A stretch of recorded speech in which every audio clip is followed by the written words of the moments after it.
Hello everybody, welcome to Find My Past from Home, the free family history series designed just for you. My name is Ellie, I'm Senior Community Executive at Findmypast, and today I am absolutely delighted to welcome a very special guest to chat about some recent additions to our record collection. Please welcome Jess Hannah of the Legacies of British Slavery project at UCL. Welcome, Jess.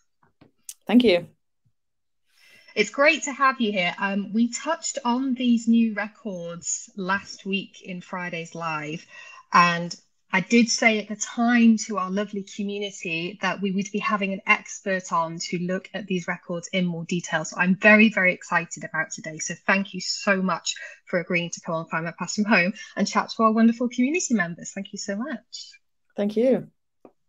So let's just welcome a few people who are watching and joining us live today. We've got Joanne with us. Hello.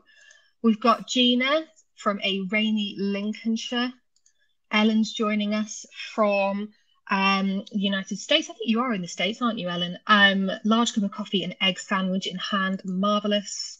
Gillian joining us from Edinburgh. We had a sprinkling of snow last night, didn't we, Gillian? Yes, we did. Very nice to see. And also, if you are tuning in and watching us on demand, welcome as well. Please do share your thoughts as well, even if you're not joining us live. Yes, please do tell us where you're tuning in from today. We've got Nikki from Southport. We've got Matt joining us. Hello. Lots of familiar names and faces here, which is always reassuring to see. Fantastic. Shall we get into it? Jess, before we start, I wondered if you could introduce yourself to our lovely community. Who are you? What do you do for your work, etc.? Just over to you. Yeah, absolutely. Thanks for having me here. It's great to speak to you and great to see people's messages popping up already. So it's great to kind of join your community. My name is Jess Hannah, and I'm the project manager and custodian of the digital database at the Centre for the Study of the Legacies of British Slavery at University College London. I'll speak probably in a moment a little bit more about the kind of work that we do in some detail, but we are essentially a sort of core research team of historians and researchers invested in looking at the I suppose that the legacies of British slavery and looking at the kind of generation of wealth and its relationship to slavery and race in 19th century Britain. And at the core of our work is a kind of open access, fully kind of freely accessible, fully digitized database of records, mostly kind of 18th and 19th century records that relate in various different ways to Britain's colonial past. Fantastic, thank you. Yes, so if you did join Friday's Live with us last week, I touched on these very, very briefly. It's a recent addition to Findmypast. It's called The Legacies of British Slavery 1833, and this record collection would absolutely not be possible without the very hard work and dedication of the team at this project, of which Jess is a member. And yeah, it's just wonderful. If you have any questions for Jess, please do add them into the comments, and we'll try and get to a few before we finish up. And I just want to say, before we kick off into sort of context and what these records actually are, I think that it's important to note that some aspects of our history and even our own personal family history might actually be uncomfortable for us. But I think we should address these and look into them and remember them nonetheless. You shouldn't be defined by your family's past, but we should still shine a light on these more difficult aspects of history. And I also wanted to share a small anecdote from a Findmypast staff member. It wasn't myself. I've been asked to share this with their permission. And they said that seeing your ancestor's name in a record collection like this, which they have experienced, it can hit you quite hard at first, but that is okay. And it's totally okay to take some time to process it, ultimately come to terms with it. And yeah, it's just important that we still talk about these things. It's not just the the shiny parts of history, but also the more difficult parts of history. They're still worth talking about. Jess, I'm just going to pass over to you then to talk about the project and the Centre for the Studies of Legacies of British Slavery in a little bit more detail. So, what is it? What have you been working on? Yeah, thanks. So our project began quite a while ago now in 2009. And the first phase of the project was a kind of well, the first phase of the project, I suppose, looked at the compensation records that were paid by the British government in 1833 to compensate slave owners in the British colonies after emancipation. So that was in 1833. That was nearly 30 years, kind of full generation after the Atlantic slave trade was abolished. But slavery was still very much sort of something that was happening. In 1833, that was the moment of emancipation, and at that point, the British government paid £20 million in compensation. An enormous payout, something like 40% of the government's treasury for the kind of annual treasury for the year. In compensation. And so there's this kind of amazing documentation of, I suppose, a kind of archive of what British colonial slavery looked like at that kind of moment in time in the 1830s. These documents were, kind of meticulously recorded because they were submitted in order to obtain compensation, and they were so they were kind of meticulously put together, but also kind of preserved. So it's a kind of amazing archive that exists and that has been preserved in the National Archives at Kew for the last nearly 200 years. So our project was kind of, the first phase of our project was sort of born out of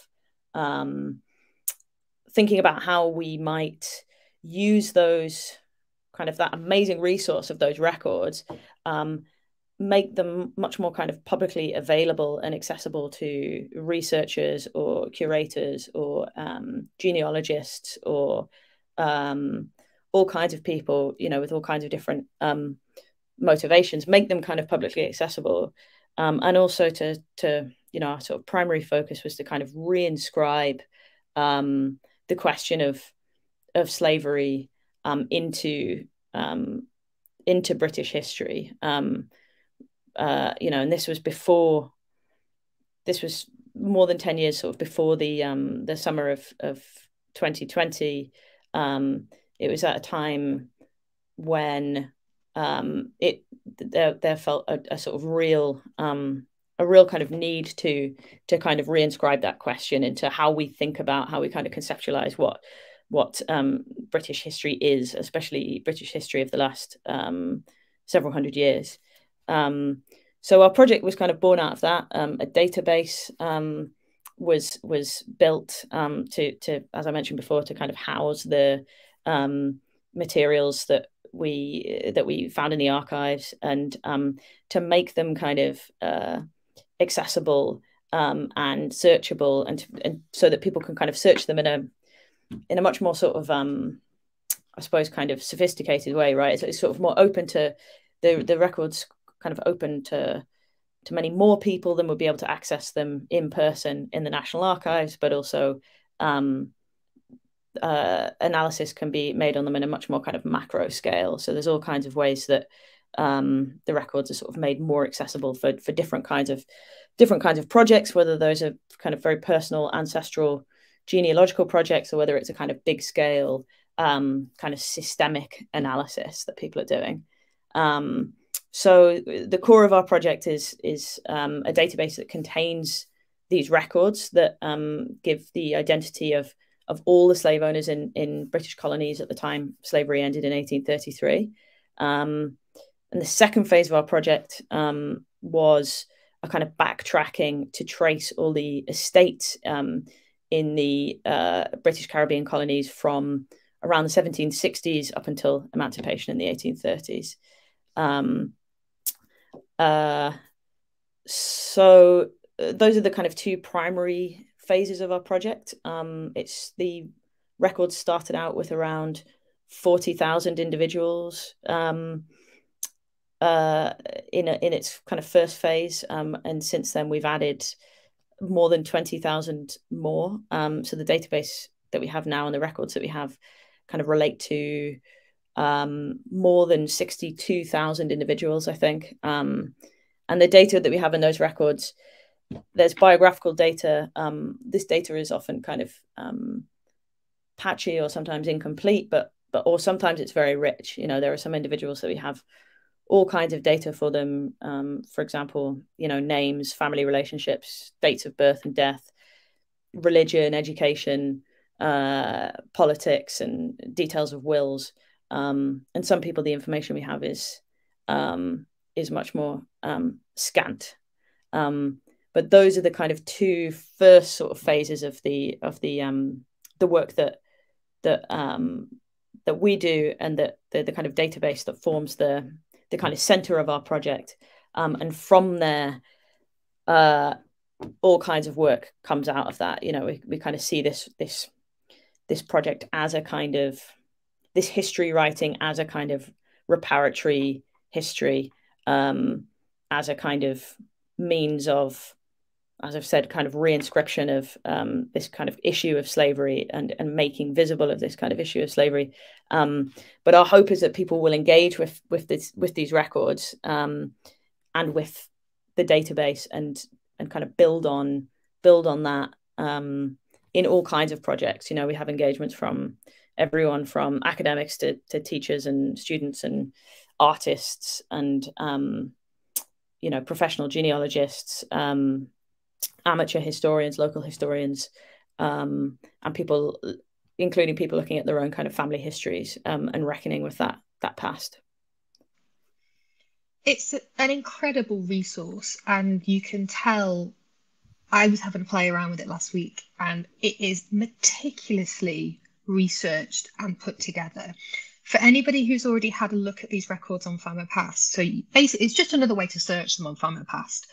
So if you're familiar with Findmypast's search engine, you can go in there and you can add a name in and you'll get a transcription. But the real magic really comes when you click the link to follow through to the Legacies of British Slavery website. And that's where it just, for many individuals, you can see all of your sources and citations there as well. And it really builds that bigger picture of this person's involvement in the slave trade. You can see how much compensation they were awarded.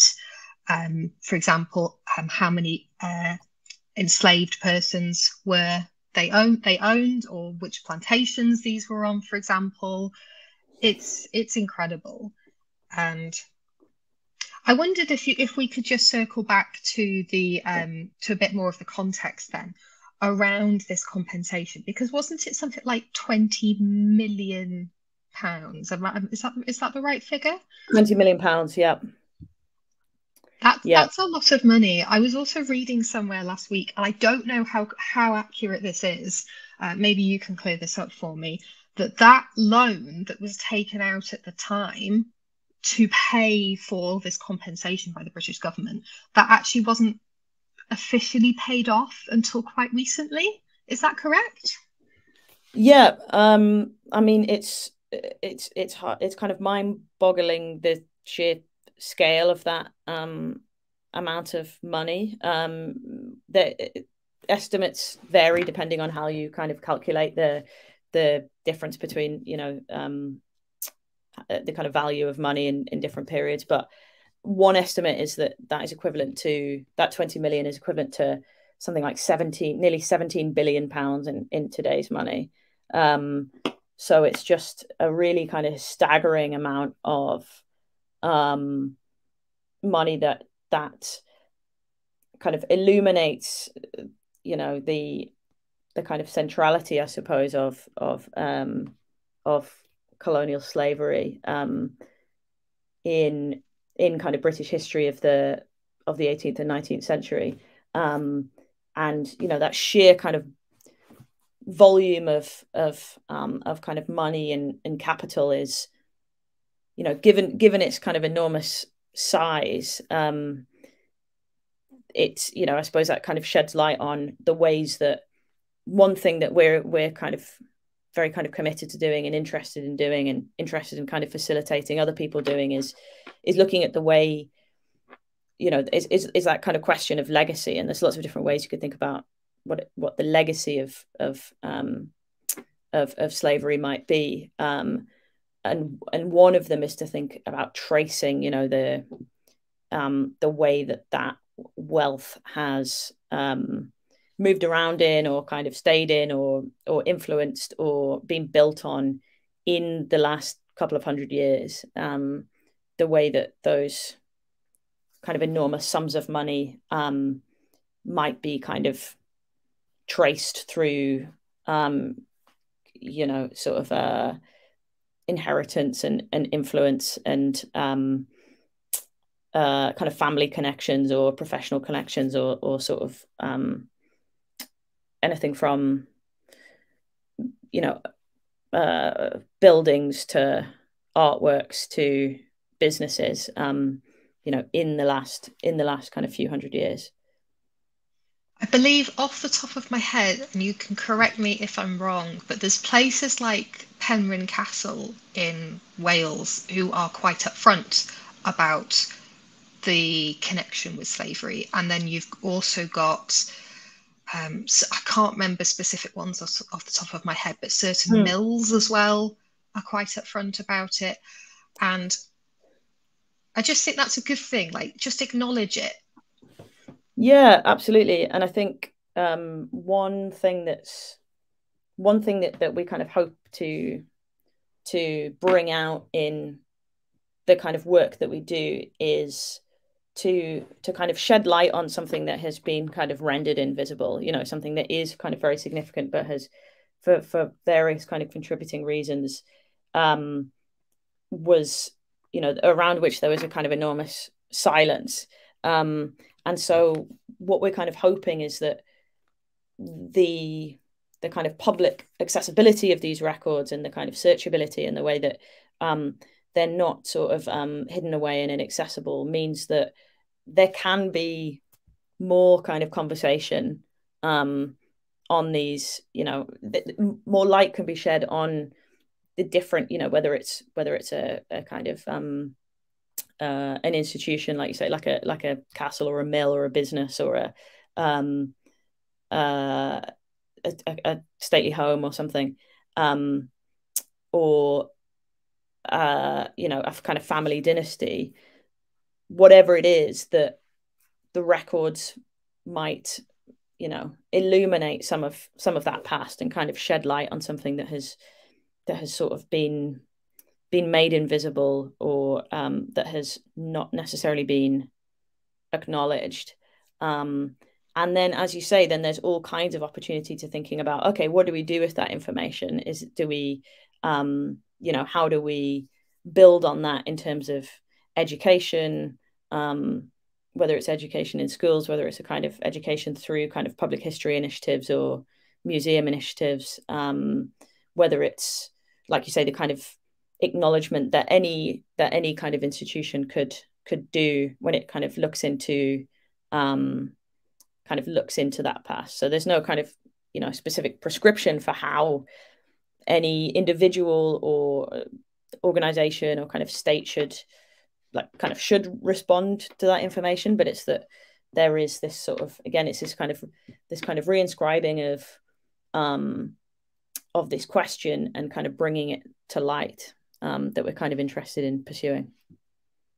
Absolutely. I wondered if I could just loop back very quickly to what you mentioned about the fact that one of the reasons this project, there's so much information there, is because people had to apply for this compensation, and the records broadly have enslavers who might have had several owned several enslaved persons, like we're talking in the hundreds, Yeah. down to somebody at the other end of the scale who might only have had a very, Mm-hmm. even a very small part in the slave trade, and might have only had a small amount of money. But there's quite a broad spectrum of people. Am I right? Is that correct? That's completely right. Yeah. That is information that, well, there's all kinds of information that is kind of lost or that we wish we had access to.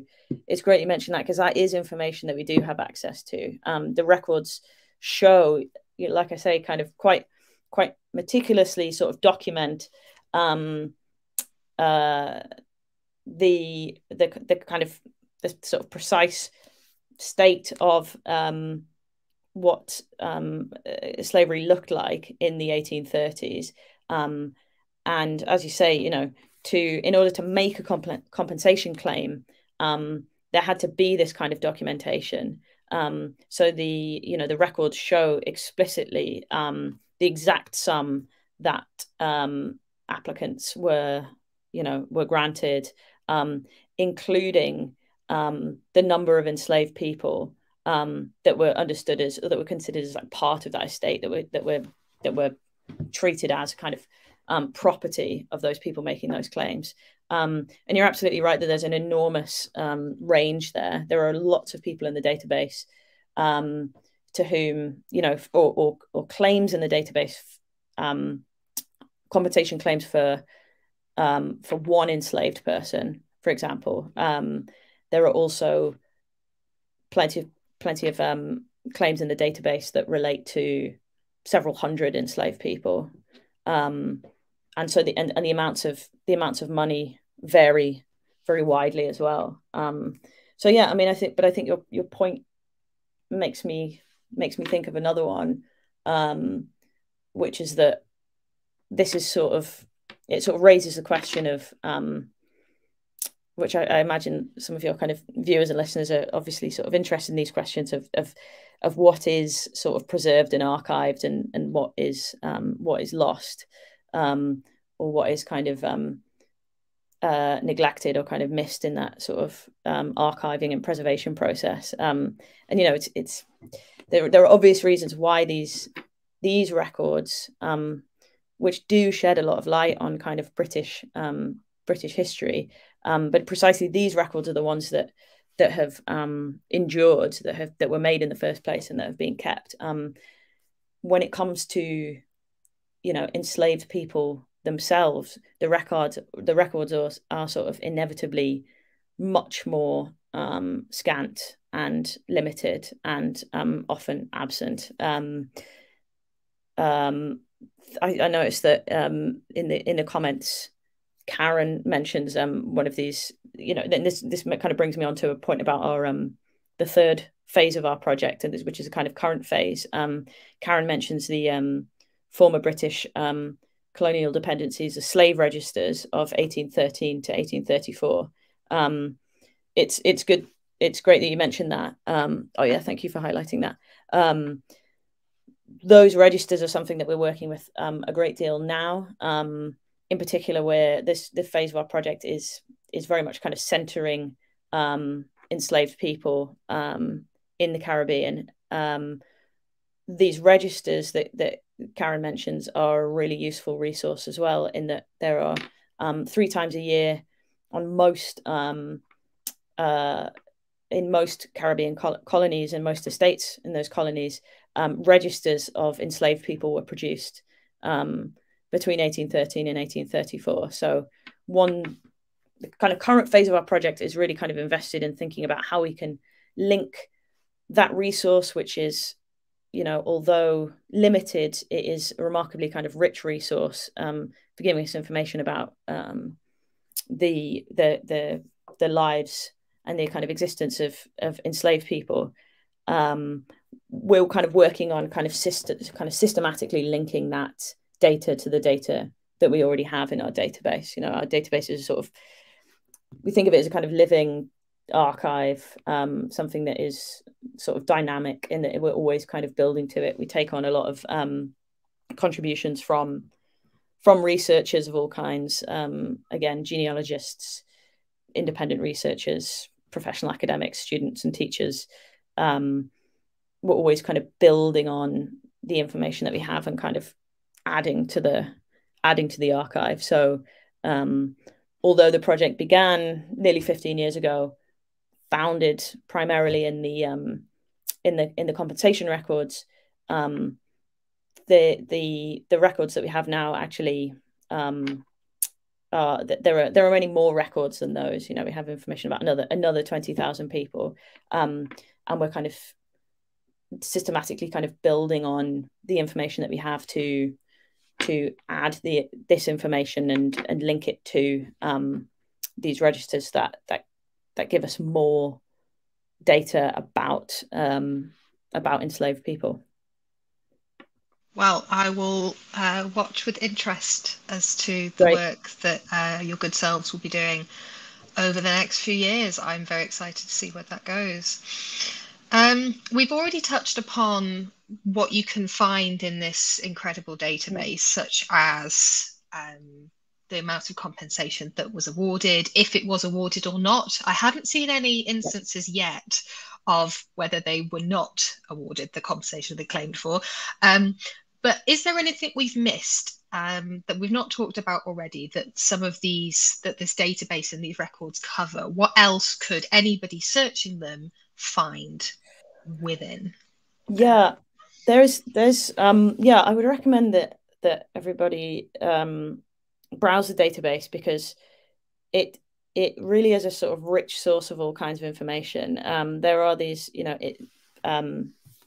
the 60,000+ pages for individuals, but another thing that the database does is kind of tries to kind of create a kind of network of the connections between people, the kind of familial or professional relationships between people, and as I've said, building in also the information that we have about enslaved people too. We have other things we have in the database are other ways of thinking about those legacies of slavery. I've already mentioned this a little bit, but we have a good deal of information about different kinds of way that we might think about what a legacy is or what a legacy might mean. So there are different sections on our site that might allow you to explore, say, kind of cultural legacies, and the way that we might think about the relationship of this compensation money, or kind of British slavery more broadly, to say cultural legacies like artworks, or kind of physical legacies like anything from houses to museums to religious buildings to gardens, and various other kind of tabs, say, on our website that give information about, say, the political legacies of slavery. So various different kind of lenses to look through that'll allow us to kind of trace links between these individuals and the kind of world that they lived in, and the one that kind of and the kind of generations that came after. There's lots of information on the website that tries to allow for different ways of kind of interpreting the data.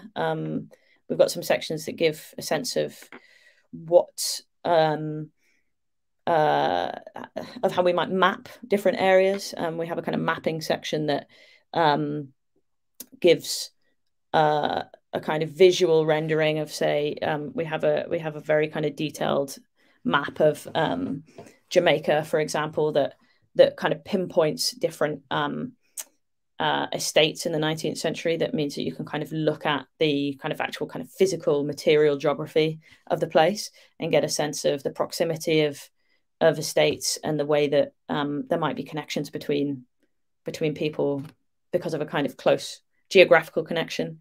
There's also maps of the UK, ways that we might look at Britain and see the kind of arrangement, or like kind of professional arrangements or kind of living arrangements of people associated with slavery in across the country really, and maybe with particular focuses in cities with very kind of clear links to slavery, such as London and Liverpool and Bristol. So there's all kinds of information in our database that kind of builds on and kind of adds to and supplements those compensation records. There are to kind of respond to your question, there are examples of compensation claims that were rejected. You can kind of see sometimes in the records the claims that were submitted by different individuals who both wanted to kind of claim money for the same estates. And sometimes there's quite detailed documentation of that kind of process. So and I'm sure there's other things that I've forgotten to mention as well. But there's a huge amount of kind of rich data and ways to think about that data on our site and in the database. Just in those compensation records kind of form the very kind of center and the core of it. So I would recommend exploring it and exploring the kind of records of individuals, but also kind of thinking about tracing lines between different kind of links between individuals and estates and legacies, and kind of exploring everything that's in there, including some of the sources that are cited. There are sources that are cited aren't just the compensation records themselves, of course, but academic work and research, other kinds of archives, all kinds of archives like wills and records of births and deaths and marriages that allow us to kind of piece together a picture of 19th century Britain. This is what I mean when I say the word meticulous. I'll keep saying it. It's a staggering achievement, I must admit. I've just popped a link to the website in the chat for anybody watching on Facebook or YouTube. Please go and check it out. And remember, everybody in our community, we love a map. We love looking at things through maps. So you should definitely go and explore those as well. Yeah, check out the map.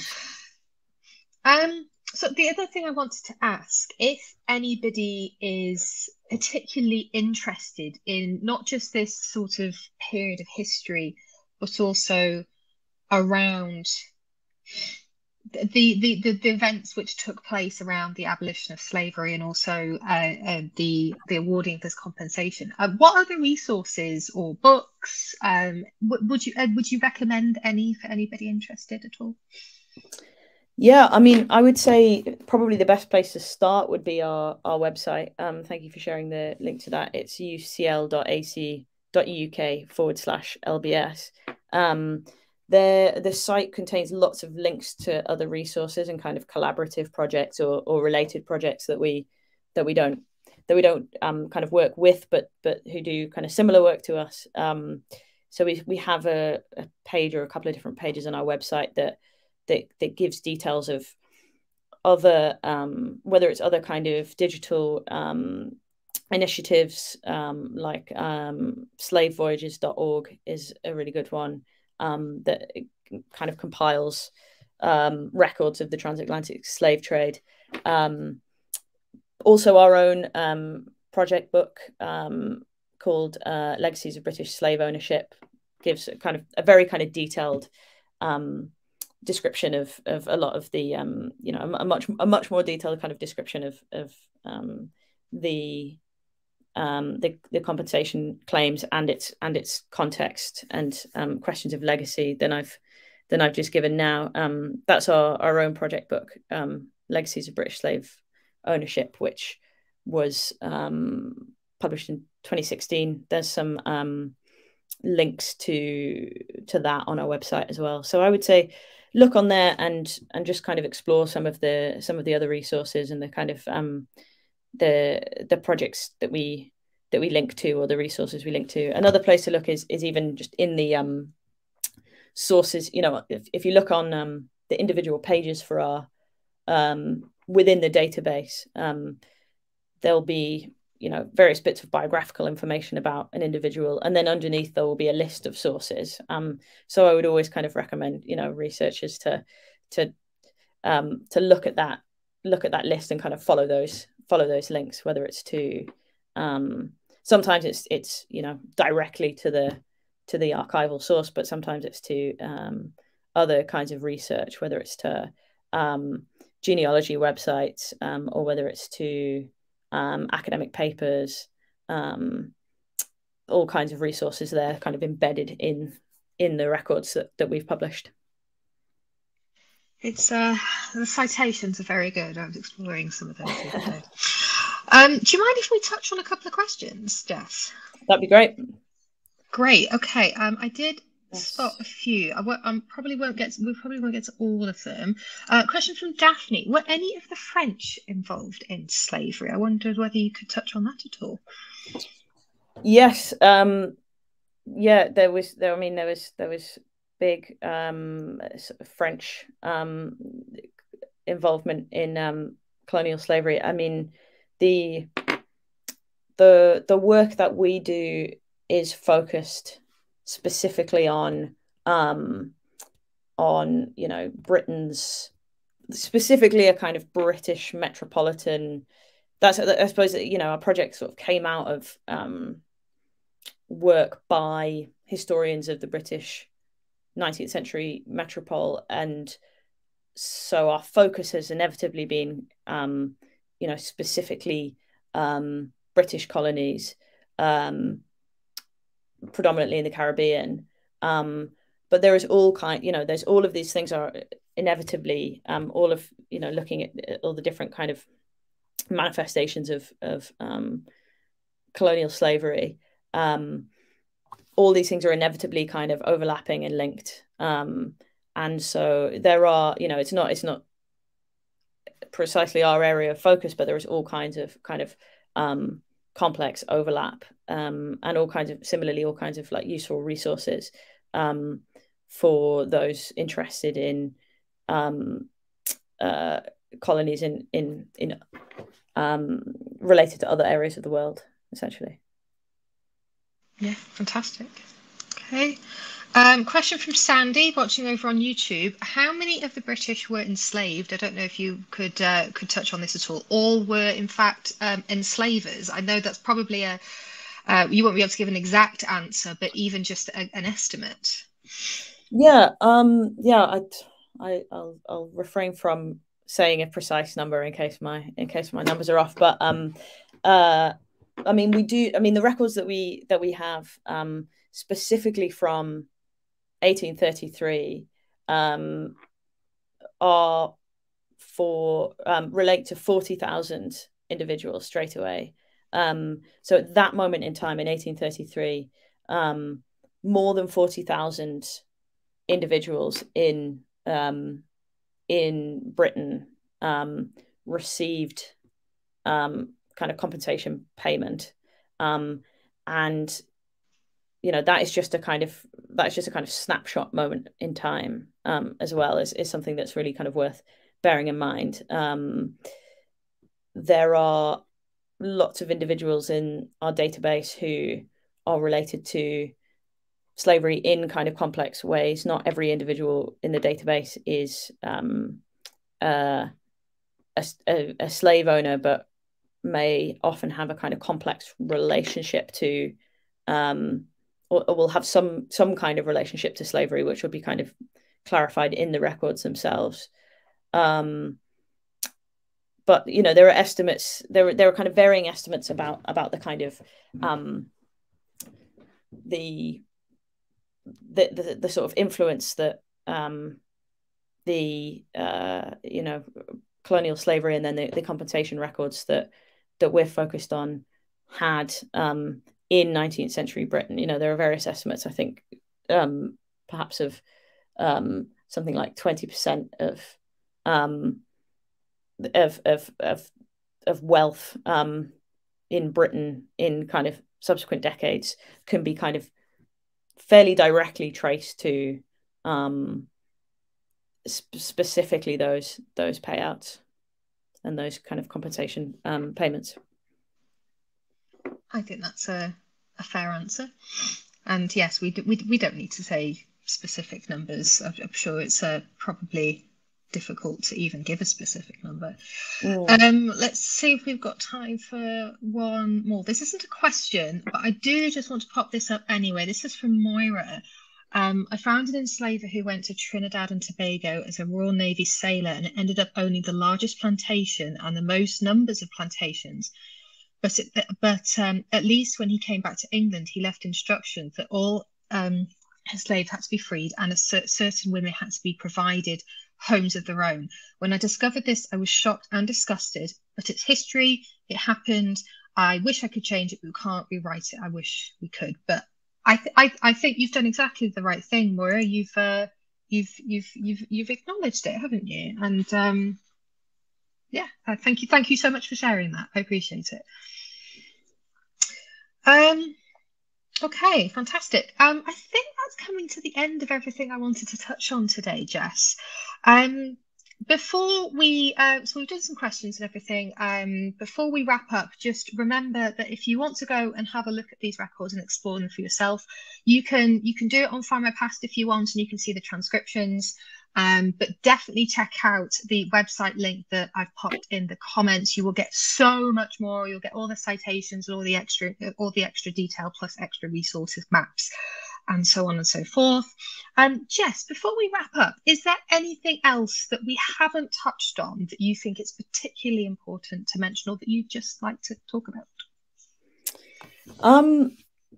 I suppose, I mean, the way that it's been really interesting to see kind of some of these responses in the comments and thinking about, you know, the anecdote that you told at the start, and then Moira's comment there, and thinking about, you know, specific kind of genealogical relationships to the data that we have in the database. You know, you started by talking about the way it can be very sort of arresting and shocking to, you know, search for one's own name or the names of people that you know in the database and see records with kind of names that match. So I suppose, I mean, the only thing I would say on that point is that the vast majority of the time it can be very difficult to sort of definitively trace kind of ancestral or kind of familial relationships to you know, people in the 19th century that are in our database, and the, you know, and it's certainly, again, much more difficult to trace kind of ancestral relationships to enslaved people for the reasons we've already mentioned. Even more so to women. You know, there are all kinds of kind of barriers that mean that the kind of identification of kind of definite links to people can be very, very difficult. And you'll see when you kind of explore our database that there's all kinds of information that we have that is quite definitive, and there's all kinds of information that we have that involves kind of detective work, and that, you know, says that we think that these two individuals with the same name are two separate people, but they may be the same person, or they might have you know, there might be, this person might be related to this other person, or they might not be.